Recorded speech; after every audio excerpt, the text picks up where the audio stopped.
વડોદરા ન્યૂઝમાં આપનું સ્વાગત છે। વડોદરામાં રક્ષાબંધન પર્વે મહિલાઓ અને બાળકો માટે મોટી ભેટ। ઈ બસ અને સિટી બસમાં વિનામૂલ્યે મુસાફરીની કરી જાહેરાત। પવિત્ર તહેવાર રક્ષાબંધનના પાવન અવસરે વડોદરા મહાનગરપાલિકાએ શહેરની મહિલાઓ અને બાળકોને વિશેષ ભેટ અર્પણ કરી છે। આ પ્રજાલક્ષી નિર્ણય અંતર્ગત રક્ષાબંધનના સમગ્ર દિવસ દરમિયાન મહિલાઓ અને બાળકો શહેરની તમામ ઈ બસ તેમજ સામાન્ય સિટી બસોમાં સંપૂર્ણપણે વિનામૂલ્યે મુસાફરી કરી શકશે। વહીવટીતંત્ર દ્વારા લેવાયેલો આ ત્વરિત નિર્ણય તહેવારના દિવસે મહિલાઓ માટે ટ્રાન્સપોર્ટેશનની સરળતા અને સુગમતા સુનિશ્ચિત કરશે। આ યોજનાનો મુખ્ય ઉદ્દેશ્ય ભાઈ બહેનના અખૂટ પ્રેમના પ્રતીક સમા આ તહેવારમાં મહિલાઓને આર્થિક રાહત અને સુરક્ષિત પરિવહન માળખું પૂરું પાડવાનું છે।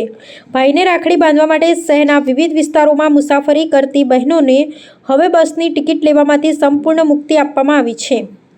મહાનગરપાલિકાનું આ કદમ માત્ર મહિલા સશક્તિકરણને જ પ્રોત્સાહન નથી આપતું, પરંતુ તહેવારોના સમયે ખાનગી વાહનોના ટ્રાફિક ઘટાડી જાહેર પરિવહન સેવાનો મહત્તમ ઉપયોગ કરવા માટે પણ નાગરિકોને પ્રેરિત કરે છે।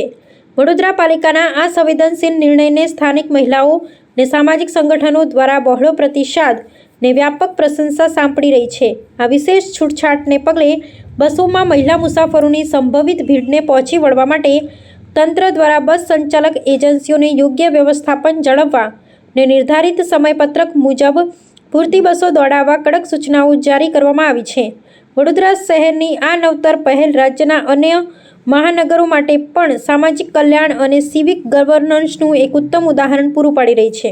આપના માધ્યમથી તમામ નાગરિકોને જણાવવા માંગીશ કે રક્ષાબંધનના પાવન પવિત્ર તહેવાર નિમિત્તે વડોદરા શહેરમાં શહેરી બસ સેવામાં તમામ મહિલાઓ તથા બાળકો તદ્દન મફત મુસાફરી કરી શકશે।